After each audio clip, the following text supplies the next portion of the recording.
ભરૂચમાં ફૂડ વિભાગના ભ્રષ્ટ અધિકારીઓ સામે વિભાગીય તપાસની માંગ ઉઠી છે। ભ્રષ્ટ અધિકારીઓ સામે માત્ર લાંચ કેસ નહીં, વિભાગીય તપાસની માંગ કરવામાં આવી છે। લાંચ કેસમાં ફૂડ એન્ડ ડ્રગ્સના 2 અધિકારી સામે એસીબીએ કાર્યવાહી કરી હતી। ફૂડ એન્ડ ડ્રગની જે કચેરી બહાર ફાર્માસિસ્ટ એસોસિએશને વિરોધ પ્રદર્શન કર્યું છે। જીપીએ ફૂડ એન્ડ ડ્રગ્સ વિભાગમાં ભ્રષ્ટાચારના ગંભીર આક્ષેપો કર્યા। મેડિકલ સ્ટોર અને ફાર્મસી લાયસન્સને લઈને હપ્તા વસૂલાતના આક્ષેપ કરાયા। અધિકારીઓ નિયમોના નામે વેપારીઓને હેરાન કરતા હોવાનો પણ દાવો કરવામાં આવ્યો છે। જીપીએના આગેવાનો અને કાર્યકરોએ કચેરી બહાર ભ્રષ્ટાચાર દૂર કરોના નારા લગાવ્યા। સમગ્ર મામલે સરકાર અને ઉચ્ચ અધિકારીઓ કડક કાર્યવાહી કરે તેવી પણ માંગ કરાઈ છે। ફાર્માસિસ્ટ એસોસિએશને ભ્રષ્ટ અધિકારીઓ સામે એસીબીની કાર્યવાહીને પણ સમર્થન આપ્યું છે। ફૂડ એન્ડ ડ્રગ્સ કચેરી બહાર ફાર્માસિસ્ટ એસોસિએશને કેક કાપીને ઉજવણી પણ કરી હતી।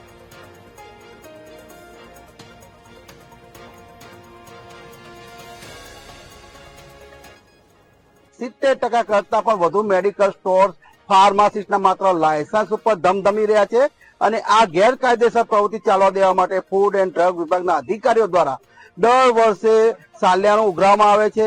કોઈ ફાર્માસિસ્ટને મેડિકલ સ્ટોર્સના નવા લાયસન્સ લેવા હોય અથવા તો લાયસન્સ રિન્યુ કરાવવા હોય એવા સંજોગોમાં 25 થી 50 હજાર રૂપિયાની લાંચ લેવામાં આવે છે। આવા સમયમાં ભરૂચ જિલ્લા ફૂડ એન્ડ ડ્રગ વિભાગ કચેરીના આસિસ્ટન્ટ કમિશનર પ્રકાશ પોસનાની અને ડ્રગ ઇન્સ્પેક્ટર સુરભી દેસાઈ એસીબીના છટકામાં રંગે હાથે ઝડપાઈ ગયા છે।